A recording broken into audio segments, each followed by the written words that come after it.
오늘 우리에게 주신 하나님의 말씀은 역대하 14장 1절로 15절이고요. 참고로 15장 16장까지 연결이 됩니다. 구약 성경 673쪽이 되겠습니다. 1절로 8절까지 한 목소리로 합독하도록 하겠습니다. 아비야가 그의 조상들과 함께 누움에 다윗성에 장사되고 그의 아들 아사가 대신하여 왕이 되니 그의 시대에 그의 땅이 10년 동안 평안하니라. 아사가 그의 하나님 여호와 보시기에 선과 정의를 행하여 이방 제단과 산당을 없애고 주상을 깨뜨리며 아세라상을 찢고 유다 사람에게 명하여 그 조상들의 하나님 여호와를 찾게 하며 그의 율법과 명령을 행하게 하고 또 유다 모든 성읍에서 산당과 태양상을 없애매 나라가 그 앞에서 평안함을 누리니라. 여호와께서 아사에게 평안을 주셨으므로 그 땅이 평안하여 여러 해 싸움이 없은지라. 그가 견고한 성읍들을 유다에 건축하니라. 아사가 일찍이 유다 사람에게 이르되 우리가 우리 하나님 여호와를 찾았으므로 이 땅이 아직 우리 앞에 있나니 우리가 이 성읍들을 건축하고 그 주위에 성곽과 망대와 문과 빗장을 만들자. 우리가 주를 찾았으므로 주께서 우리 사방에 평안을 주셨느니라 하고 이에 그들이 성읍을 형통하게 건축하였더라. 아사의 군대는 유다 중에서 큰 방패와 창을 잡는 자가 30만 명이요 베냐민 중에서는 작은 방패를 잡으며 활을 당기는 자가 28만 명이라. 그들은 다 큰 용사였더라. 아멘. God is good all the time. 하나님은 언제나 선하십니다. 오늘 우리에게 주신 말씀은 역대하 14장 1절로 15절 말씀을 주로 인용하겠습니다. 설교의 제목은 믿음에서 불신으로 끝난 아사 왕이라는 제목입니다. 좀 안타깝지요? 6월 4일 주일 크리스찬 연합신문 일면에 목회자의 배우자 만족도가 일반 국민 대비 월등히 높은 것으로 나타났습니다. 목회 데이터 연구소가 최근 구독자들을 대상으로 실시한 배우자 만족도 조사에서 일반 남성 대비 목회자들의 긍정 응답률이 2배 가까운 수치를 기록한 것입니다. 만일 타임머신을 타고 결혼 전으로 돌아간다면 지금의 배우자와 결혼할 것인가라고 물었습니다. 이 조사에 목회자 577명이 응답한 가운데 그렇다가 79%이고 아니다는 21%로 나왔습니다. 목회자 10명 중 8명 정도가 현재의 배우자를 다시 선택할 것이라는 뜻을 밝힌 것입니다. 일반 기혼 국민들을 대상으로 비슷한 조사를 진행한 결과 현 배우자와 다시 결혼하고 싶다는 남성 응답자는 44%였습니다. 성경 말씀대로 남편이 아내 사랑하기를 그리스도께서 교회를 사랑하신 같이 하고 아내는 남편에게 죽게 하듯 한다면 이 또한 높은 배우자 만족도의 근거가 될 수 있을 것입니다. 한결같이 한 아내와 남편을 사랑하는 것이 당연한 것처럼 유다에서 여호와 보시기에 정직하게 행하였으며 주를 사모하는 마음이 평생 한결같았다는 아사 왕의 행적을 살펴보겠습니다. 이것은 열왕기 상에서의 평가입니다. 여호와를 향한 그의 일편단심은 열왕기 저자에 의하여 매우 높이 평가되었으며 그로부터 아사보다 더 위대한 왕으로 평가를 받은 사람은 히스기야와 요시야 둘뿐입니다. 첫째, 아사 왕의 통치 초기입니다. 아사의 왕정은 종교개혁에 가까운 통치로 시작했습니다. 그 중에서 가장 역동적인 기간은 10년이었습니다. 열왕기상에서는 아비암이라고 나옵니다. 아비암이 죽은 후 아사가 대를 이어 왕이 되었으며 41년 동안 유다를 다스렸습니다. 아비암 역시 아버지 르호보암을 따라 우상숭배에서 빠져나오지 못했습니다. 그러나 하나님께서는 다윗의 가문을 그대로 두지 않으시고 아비암의 3년 통치 후 아사를 통해 다윗을 잇게 하십니다. 전통은 사람이 깃발을 들고 서 있다가 다음 사람에게 인계하는 것, 실이 끊어지지 않고 이어진다의 의미입니다. 트레디션은 디션이라는 단어의 뜻도 손으로 넘겨준다, 동일한 것을 건넨다는 의미입니다. 하나님께서는 다윗이라는 사람이 이루간 것을 동일하게 손에서 손으로 이어지게 하시겠다는 말입니다. 성경은 아사가 41년 동안 다스렸다고 언급한 후 바로 그의 어머니가 마아가임을 밝힙니다. 그런데 아버지 아비야의 어머니 역시 아비암과 아비야는 동일 인물입니다. 아비살롬의 딸 마가라고 되어 있습니다. 이것은 어머니로 번역되는 히브리어 엠이 할머니를 지칭하기도 하기 때문입니다. 그러니까 어머니가 일찍 죽고 어린 나이로 왕위에 오른 아사에게 할머니 마아가가 거의 어머니 역할을 하며 자랐다는 것입니다. 그런데 그의 할머니는 선한 영향력이 아니라 악한 영향력을 끼쳤습니다. 마아가는 아세라 신을 섬기는 것을 온 나라에 퍼뜨린 장본인이었습니다. 하지만 이렇게 영적으로 힘든 환경에서 자라났음에도 불구하고 어린 아사 왕은 왕이 된 초기부터 결심하고 하나님의 길을 가기로 작정합니다. 아사는 자신의 할머니 마아가를 폐위시킵니다. 아세라를 섬기는 혐오스러운 상을 만들었기 때문입니다. 할머니라도 자기를 엄마처럼 키워준 할머니라도 우상을 숭배하면 아사의 책임 추궁을 면할 수 없었던 것입니다. 그만큼 여호와를 향한 그의 마음이 각별했기 때문입니다. 아사는 진정 유다의 왕들 중에서 첫 번째 개혁적인 마음을 지닌 왕이었습니다. 역대하 15장 16절 17절의 말씀을 같이 보겠습니다. 아사왕의 어머니 마아가가 아세라의 가증한 목상을 만들었으므로 아사가 그의 태우의 자리를 폐하고 그의 우상을 찢고 빻아 기드론 시냇가에서 불살랐으니 산당은 이스라엘 중에서 제하지 아니하였으나 아사의 마음이 일평생 온전하였더라. 아사는 비록 아버지의 영향을 받았지만 아버지가 하는 일과 정책에 대해 비판적이었습니다. 하나님의 명령과 율법을 알았기 때문입니다.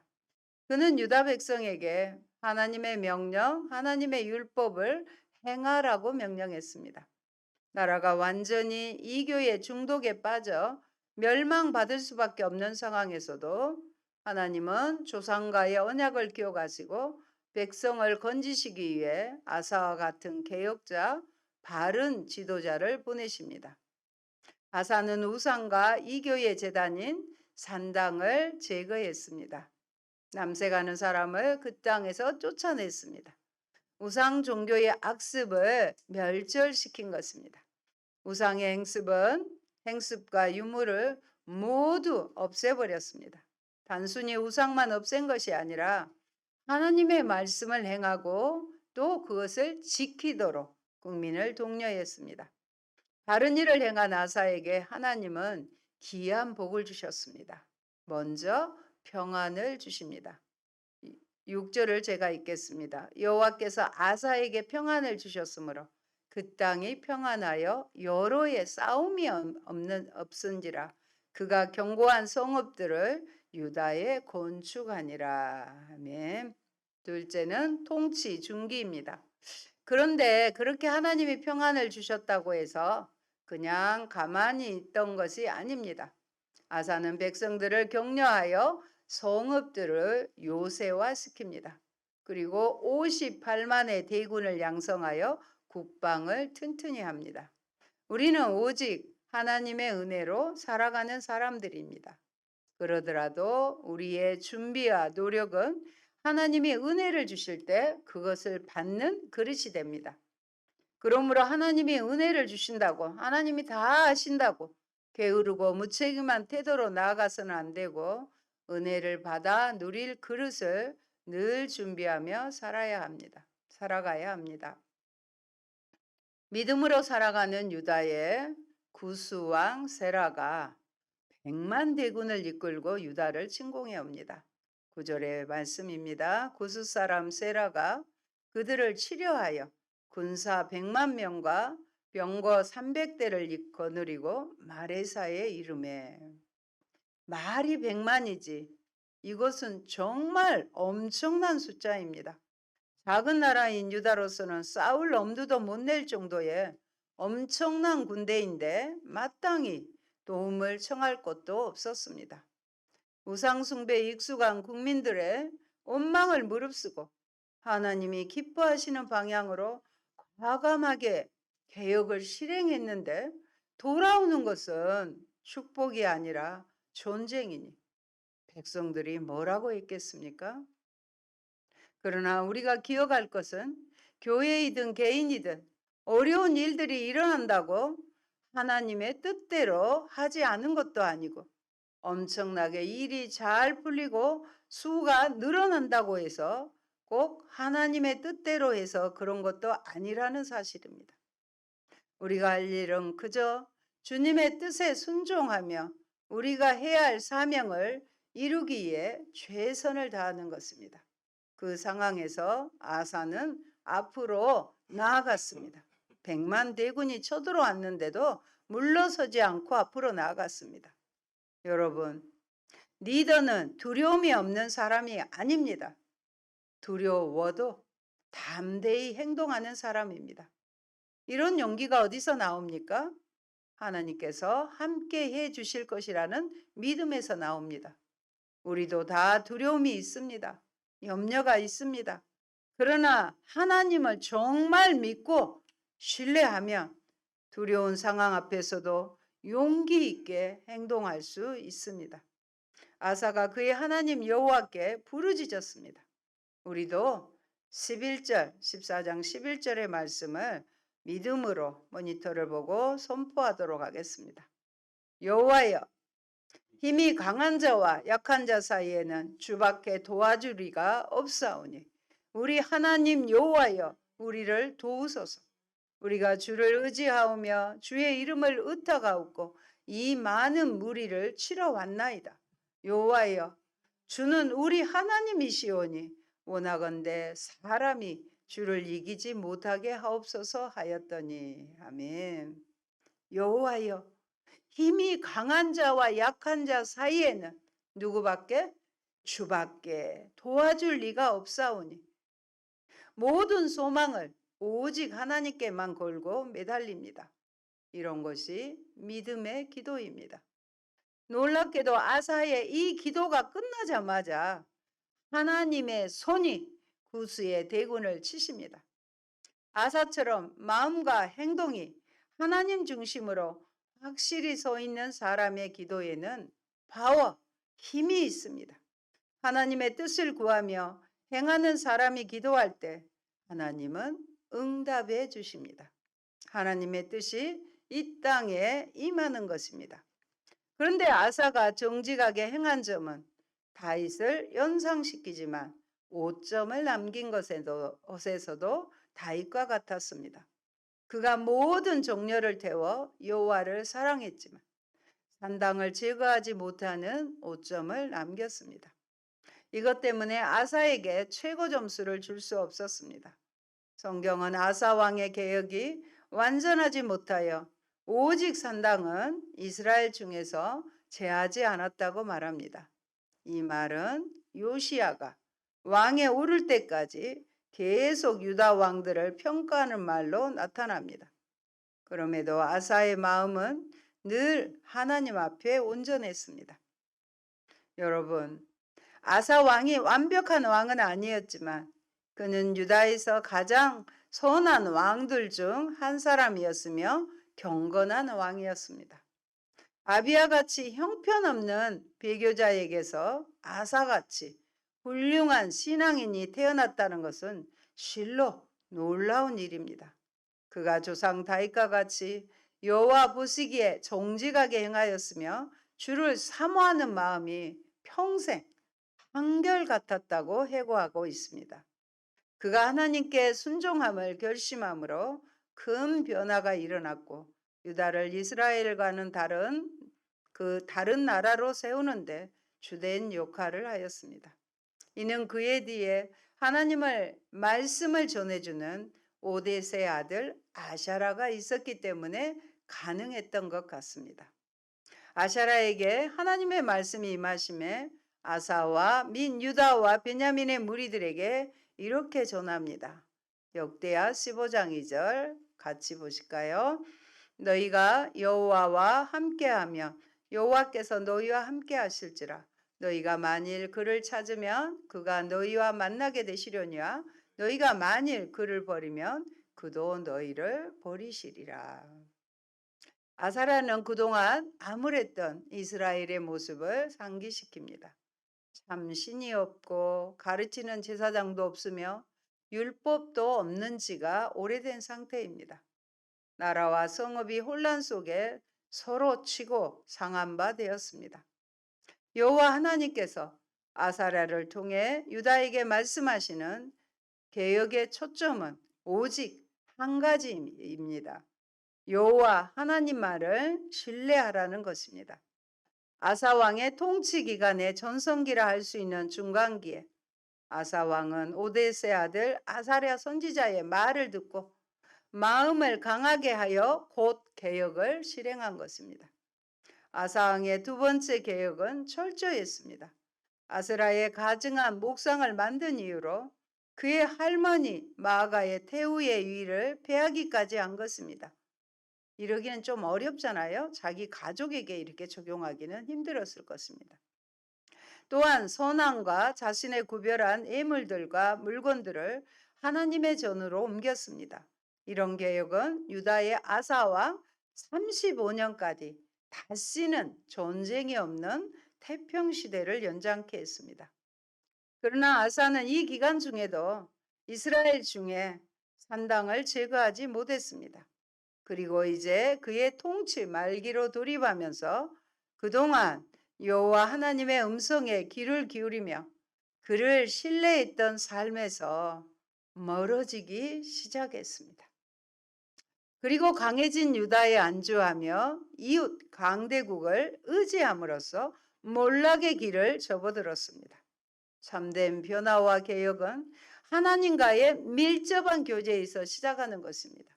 중요한 것은 유다와 여호와 하나님의 인격적이고 언약적인 관계가 모든 개혁의 중심에 있어야 한다는 것입니다.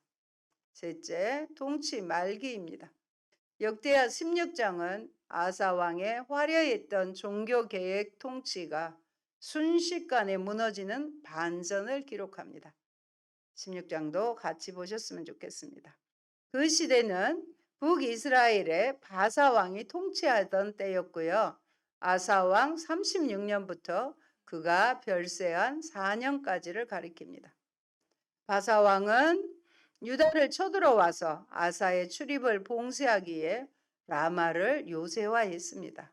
이에 아사는 이미 구스와의 전쟁에서 승리한 경험도 있고 100만의 대군을 물리쳤잖아요. 그보다 더 큰 대종교 개혁을 이뤘지만 통치 말기에 들이닥친 위기를 극복함에 있어서 과거의 신앙적 접근을 상실한 채 가장 세속적인 방법들을 택하기 시작했습니다. 첫 번째, 여호와 하나님께 부르짖지 않고 아람 왕 베나닷에게 도움을 청하였습니다. 예전에는 그의 선조와 자신의 구별된 예물을 하나님의 집으로 옮겼지만 이제 그는 여호와의 전 곡간과 왕궁 곡간에 은과 금을 취해 다메섹에 거한 아람 왕 베나닷에게 보내며 약조를 요구하였습니다. 여호와 하나님을 의지했던 그가 왕궁뿐 아니라 하나님의 전에 있는 은금까지 동원해 아람 왕과의 약조를 기대한 것입니다. 이에 아람 왕은 북이스라엘의 바사 왕과의 약조를 깨뜨리고 이스라엘의 송업들을 쳐서 아사는 라마를 빼앗고 그 건축물을 운바네와 게바와 미스바를 건축하게 됩니다. 아사는 아마도 이런 경험을 통해서 여호와를 떠나 인간의 수단 방법만으로도 성공할 수 있다는 착각에 빠졌을 것입니다. 열왕기 저자는 아사가 이스라엘과의 분쟁에 시리아를 끌어들인 것에 대하여 이렇다 할 평가를 내리지 않는 반면 역대기 기자는 이 사건을 하나님께 의지하지 않은 명백한 범죄 행위로 규정하고 있습니다. 그는 하나님의 통치권을 위임받아 그의 백성을 다스렸던 왕으로서 아사가 정치적인 문제를 나라의 주인이신 여호와의 도움을 받아 해결하지 않고 외교적으로 해결한 행동에 대하여 심각한 문제를 제기하고 있는 것입니다. 그 일을 통해 아사는 자신이 잘못된 길로 가고 있음을 깨닫게 됩니다. 둘째, 예전에는 선지자 아사랴의 말을 들었지만 말기에는 오히려 좋은 옳은 충고를 해준 선견자 하나니를 옥에 가두고 자신의 뜻에 따르지 않는 백성들을 학대했습니다. 하나니는 아사 왕에게 과거의 말과 병거를 이끌고 쳐들어온 구스와 룹 사람, 룹은 리비아입니다. 대군과의 전쟁에서도 하나님께서 유다를 건지셨음을 상기시키며 아람 왕을 의지하는 아사 왕의 잘못을 책망했습니다. 그리고 다시 한번 아사 왕의 눈이 여호와 하나님께 향하기를 권면했습니다. 그렇지 않을 경우에 유다에 평화가 없을 것을 예고했습니다. 이는 아사 왕을 향한 하나님의 사랑의 충언이었습니다. 그러나 아사 왕은 그를 옥에 가두고 말았습니다. 하나님의 뜻을 거슬려 죄를 범하는 것도 나쁘지만 그것을 지적하고 회개하라는 하나님의 말씀을 거역하는 것은 더욱 나쁜 일입니다. 이런 아사 왕의 완고함은 그의 삶의 마지막 날까지 이어졌습니다. 하나님은 여전히 변함없이 사랑하시는데 인간들은 한결같이 꾸준하게가 안 되는 것 같습니다. 문제는 어리석음, 즉 영적인 무지가 아사로 하여금 하나님의 심판에 이르게 하였다는 것입니다.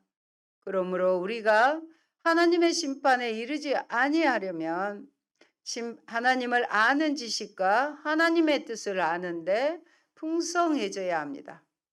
그리고 우리가 하나님과 하나님의 뜻을 아는데 풍성하려면 다른 방법이 없습니다. 하나님의 자기 계시요 하나님의 말씀인 성경을 부지런히 탐독하는 것입니다. 성경 안에 하나님이 보이고 하나님의 뜻이 있습니다.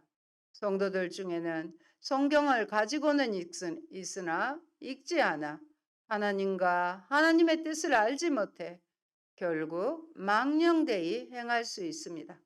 그러므로 성경을 예배용이나 장식용이 아니라 부지런히 탐독하여 그에 합당한 삶을 삶으로 하나님께 인정받고 하나님의 풍성한 복을 받아 누리시길 바랍니다. 역대하 16장 12절의 말씀 또 보겠습니다. 아사가 왕이 된 지 39년에 그의 발이 병들어 매우 이독했으나 병이 있을 때에 그가 여호와께 구하지 아니하고 의원들에게 구하였더라. 안타깝죠? 마지막까지 그는 안타깝게도 사람을 의지하는 모습을 남기고 41년에 죽었습니다. 그의 삶에서 선한 싸움은 불행하게도 악한 패배로 끝나고 말았습니다. 아사가 왕이 된 초기에 하나님 앞에서 바르게 행하고 그분을 전심으로 찾았을 때 하나님은 유다에 평안을 주시고 또 엄청난 대군이 몰려온 전쟁에서도 승리를 주셨습니다. 그러나 그가 그보다 작은 위기 앞에 온전한 믿음에서 떠나 하나님을 저버리자 하나님도 그를 버려 계속된 전쟁으로 고난을 당하게 하신다는 것입니다. 사랑하는 여러분, 사람은 다 연약한 존재입니다. 그래서 다 실수할 가능성이 있습니다. 아사는 실수한 후에 하나님의 책망을 듣고 회개하기보다는 마음을 강팍하게 함으로 불행한 죽음에 이르게 되었습니다. 하나님은 상하고 통회하는 심령을 멸시하지 않으십니다. 사람이 망하는 것은요, 죄를 지어서가 아니라 회개할 줄 모르기 때문입니다. 그러므로 여러분은 하나님 앞에서 실수를 할 때 회개하기를 주저하지 마시기 바랍니다. 아사 왕의 통치를 통해 우리는 진정한 승리가 무엇인지를 묻지 않을 수 없습니다. 어쩌면 아사의 궁극적 초점은 여호와 하나님이 아니고 이를 빙자한 자신의 부귀영화였을지도 모릅니다. 아사는 하나님을 신뢰하며 종교 계획을 통해 그의 통치 초기와 중기 동안 유다의 태평 시대를 경험하게 되었고 전쟁의 승리를 통해 부와 명예와 권력을 얻게 되었습니다. 그러나 그 모든 것을 얻은 후에 그는 철저하게 자기 중심이었고 인본주의적 사람으로 돌변해 버렸습니다. 오늘날 한국교회 성도들과 지도자들을 생각해 보지 않을 수 없습니다. 어렵고 가난하며 혼란스러웠던 시절에 하나님의 음성을 듣고 오직 그분만을 신뢰하며 사명을 감수했던 적지 않는 목회자들과 성도들이 이제 선지자적 외침에 귀를 막고 몰락의 길을 택하고 있지는 않은지요. 우리는 다시 한번 하나님께로 겸손히 우리의 눈을 돌려야 합니다. 우리는 유다의 왕들을 보면서 말씀 앞에서 초신하는 두 종류의 태도들을 봅니다. 말씀대로 살려고 애쓰는 왕과 가나안 풍속을 따라 자연스럽게 하나님을 대적하는 안티 문화입니다. 나는 오늘 이 시대 속에서 어느 라인에 서 있습니까? 나의 수고와 섬김을 통해 하나님의 나라를 이루고 민족을 이룰 것을 기대하며 살아갑니까? 우리는 하나님을 사랑하되 끝까지 사랑해야겠습니다. 지금 잘한다고 다 되는 게 아닙니다. 끝까지 주님을 사랑하고 충성해야 합니다. 끝까지 잘하기가 얼마나 힘든지 모릅니다.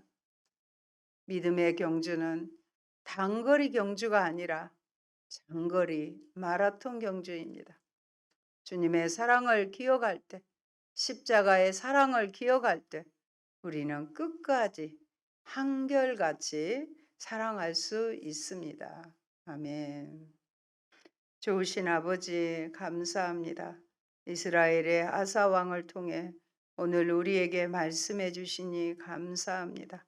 열악한 환경 가운데서도 어린 나이에 왕이 되었지만 하나님의 길을 택정하고 종교 개혁을 했습니다. 하나님이 싫어하는 우상을 철폐하고 엄마처럼 자기를 길러준 할머니에게조차 그 왕위의 위를 폐위시킬 만큼 정열적으로 개혁을 했던 이 와사 왕입니다. 그래서 평안을 앞두고 할 수 없는 백만의 대군을 물리친 그 아사 왕이었습니다. 아버지 하오나 우리의 인생을 볼 때 끝까지 마지막까지 충성하는 것이 어려움을 아사 왕을 통해 또 배웁니다. 아버지 그가 통치 말년에 하나님을 의지하는 것이 아니라 자신에게 주어진 세상적인 명예와 권력을 의지하고 인본주의적인 생각으로 빠지는 안타까운 모습을 봅니다. 아버지, 우리에게도 성령의 능력으로 늘 깨우쳐 주시고 은혜를 베풀어 주시고 주님이 나에게 베풀어 주신 구속의 그 사랑, 십자가의 사랑을 잊지 않으므로 우리도 끝까지 주님을 사랑하며 아버지 앞에 한결같이 온전한 모습으로 주님을 사랑했노라고 주님이 기억하는 저희들 되게 하여 주옵소서. 예수님 이름으로 기도합니다. 아멘.